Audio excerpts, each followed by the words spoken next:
what I'm going to talk about today is the fact that we're all aware of this. We're all aware of this increasing power that customers have. The fact that customers increasingly are able to push back, and they do.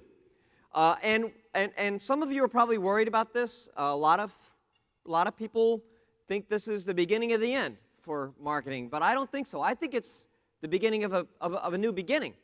I think there's a tremendous opportunity that exists out here for first movers in a new environment of empowered customers. And that's what I'm going to try to explain. That's what we try to explain in our book, Extreme Trust.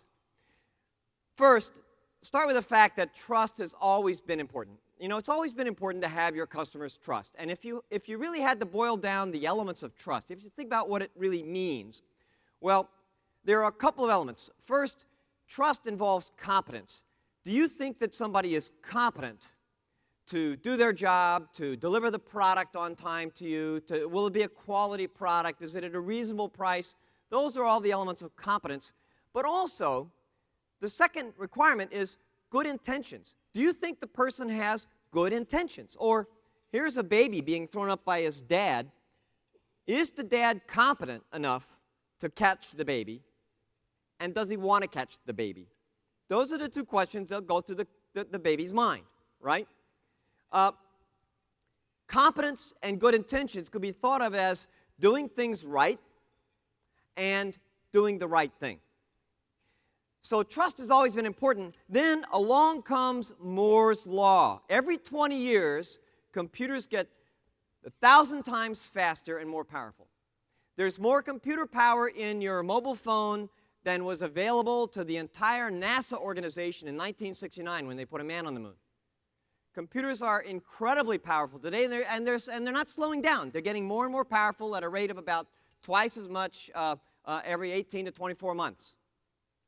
There's a corollary to Moore's Law, sometimes known as Zuckerberg's Law. Every 20 years, we interact 1,000 times as much with other people. Now, you think about your life 20 years ago, before cell phones, before Facebook, before status updates, Twitter, okay, before LinkedIn. A lot of you didn't have email 20 years ago. You probably interact about 1,000 times as much today as you did 20 years ago. And your children will interact 1,000 times as much as you do 20 years from now. Now, here's the thing. Here's the thing. One of the most important components of any interaction is trust. Trust. The more we interact, the more trust we demand for several reasons. First, trust makes interactions efficient. Think about it. When you turn on your computer in the morning and you see 50 inbound messages in your inbox, what's the first thing you do? Delete a bunch, right? Mostly the ones that are coming in from people, not that you don't trust them so much, but that you know that they're trying to sell you something. It's in their interest, not in your interest, right? They're not watching out for you. They're watching out for themselves. They want to get your attention. Please, please, please. You delete, delete, delete. You filter information with trust. You filter that information. That's how we decide what to pay attention to. Can we trust it? And trust generates interaction generates transparency. Whether it's Arab Spring or WikiLeaks, the world is more it's more expensive today to keep a secret than it ever has been. Anything anyone in the world can know today, everyone in the world can know tomorrow. So trust is really, really critical. Because if you're not trustworthy, word is going to get out. Word's going to get out. We are in the age of transparency. A Forrester study found that 83% of consumers trust what their friends tell them. More than half of consumers trust the recommendations and opinions of total strangers whose reviews of products they read online. Only about 14% of people trust advertising. Why would that be? It's not because advertisers lie, but advertisers' messages are biased in their favor. The reason an advertiser or a direct marketer or any business is willing to pay money to put a message in front of a consumer is not, in general, not to improve the consumer's life, but to improve the advertiser's bottom line. Consumers aren't stupid. They know this. That's why they don't they get information from advertisers. They get information from marketers, you know, and they expect that information to be true, but they don't trust them. They don't trust, because advertising is in the advertiser's interest, not in your interest. And we've all sort of grown up with this. But the situation is changing. The situation is changing. Transparency is like a disinfectant for business. It's going to clean things up, but first, it stings like hell. There's a lot of businesses going to get stung by transparency. I'll give you some examples later in my talk.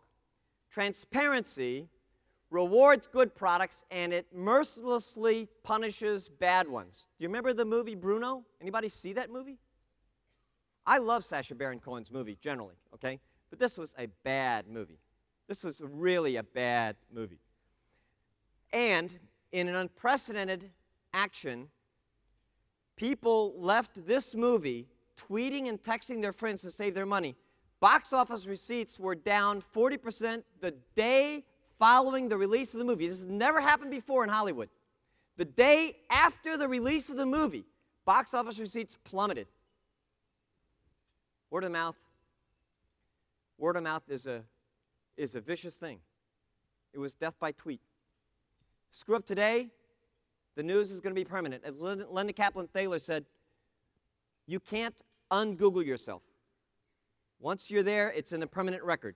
Or as somebody said a little more picturesquely, dude, you can't take something bad off the internet. That's like trying to take pee out of a swimming pool. Once the pee's in the pool, you can't get it out. So, Martha Rogers and I think that because of the rapid increase in technology for interacting, because people are interacting so much more today than before, that there's a new standard of trust that's going to be expected of businesses.